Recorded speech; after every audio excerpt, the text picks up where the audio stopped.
શું કેન્દ્ર સરકાર ધર્મેન્દ્ર પ્રધાનને મંત્રી પદ પરથી હટાવવા નહોતી માંગતી?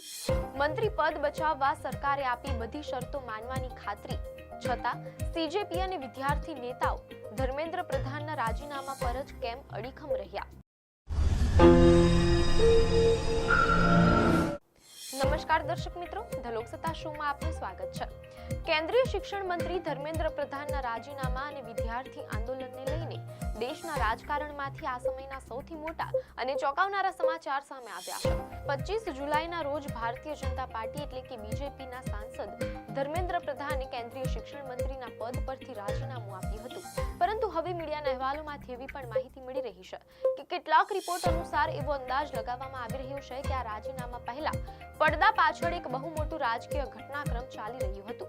કેન્દ્ર સરકાર ધર્મેન્દ્ર પ્રધાનનું મંત્રાલય બદલવાની તૈયારીમાં હતી, પરંતુ કોકરોચ જનતા પાર્ટી એટલે કે સીજેપીના સખત જવાબ અને આક્રોશને કારણે સરકારને પોતાનો ઈરાદો બદલવો પડ્યો અને આખરે ધર્મેન્દ્ર પ્રધાનને મંત્રી પદ છોડવું પડ્યું.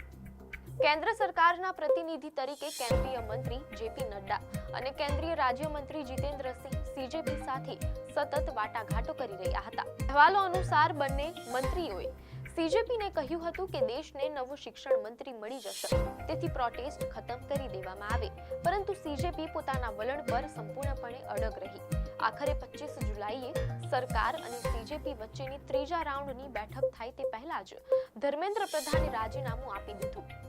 મીડિયા અહેવાલોમાંથી પ્રાપ્ત માહિતી મુજબ 25 જુલાઈના રોજ ભારતીય જનતા પાર્ટી એટલે કે બીજેપીના સાંસદ ધર્મેન્દ્ર પ્રધાને કેન્દ્રીય શિક્ષણ મંત્રીના પદ પરથી રાજીનામું આપ્યું હતું. રસપ્રદ વાત એ છે કે મીડિયા રિપોર્ટ મુજબ તે જ દિવસે તેમના રાજીનામાથી ઠીક પહેલા કોંગ્રેસ સાંસદ રાહુલ ગાંધીએ દાવો કર્યો હતો કે મોદી સરકાર ધર્મેન્દ્ર પ્રધાનને શિક્ષણ મંત્રાલયમાંથી હટાવીને બીજું કોઈ મંત્રાલય આપી શકે છે.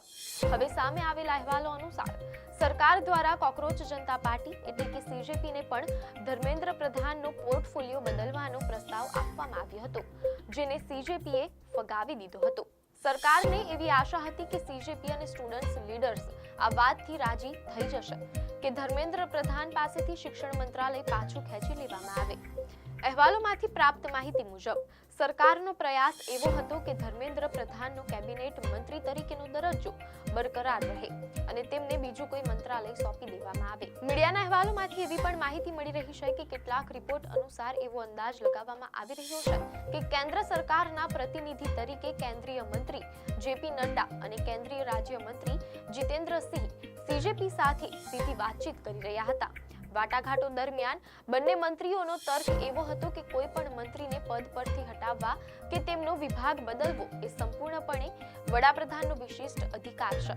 બંને મંત્રીઓએ સીજેપીને સ્પષ્ટ શબ્દોમાં કહ્યું હતું કે દેશને નવું શિક્ષણ મંત્રી મળી જશે, તેથી વિરોધ પ્રદર્શન એટલે કે પ્રોટેસ્ટ ખતમ કરી દેવામાં આવે. સરકાર તરફથી અન્ય તમામ શરતો માનવાની વાત પણ કહેવામાં આવી હતી અને સરકારે સીજેપી સામે પોતાનો આ પ્રસ્તાવ મૂક્યો હતો. પરંતુ મીડિયા અહેવાલો દર્શાવે છે કે સીજેપી ધર્મેન્દ્ર પ્રધાનના રાજીનામાની માંગણી પર સંપૂર્ણપણે અડગ રહી. તેમને સરકારના આ પ્રસ્તાવથી ઓછું કશું જ મંજૂર ન હતું. ધર્મેન્દ્ર પ્રધાનને કેબિનેટ મંત્રી બનાવી રાખવા અને માત્ર નવા શિક્ષણ મંત્રી લાવવાની વાત પર સીજેપી કતઈ રાજી થઈ નહોતી. સીજેપીનો આ સખત અભિગમ અને પ્રદર્શનકારી વિદ્યાર્થીઓનો આક્રોશ જોઈને સરકારની ગણતરીઓ બદલવાની ફરજ પડી હતી.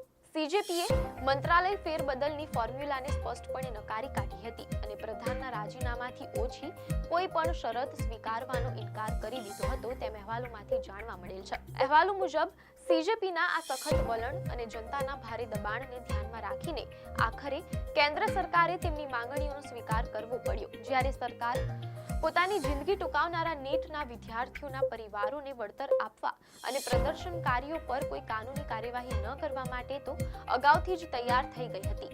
આખરે 25 જુલાઈના રોજ સરકાર અને સીજેપી વચ્ચે યોજાનારી ત્રીજા રાઉન્ડની બેઠકથી ઠીક પહેલા ધર્મેન્દ્ર પ્રધાને શિક્ષણ મંત્રી પદ પરથી રાજીનામું આપી દીધું અને સરકારે શિક્ષણ મંત્રીનું રાજીનામું સ્વીકારવું પડ્યું.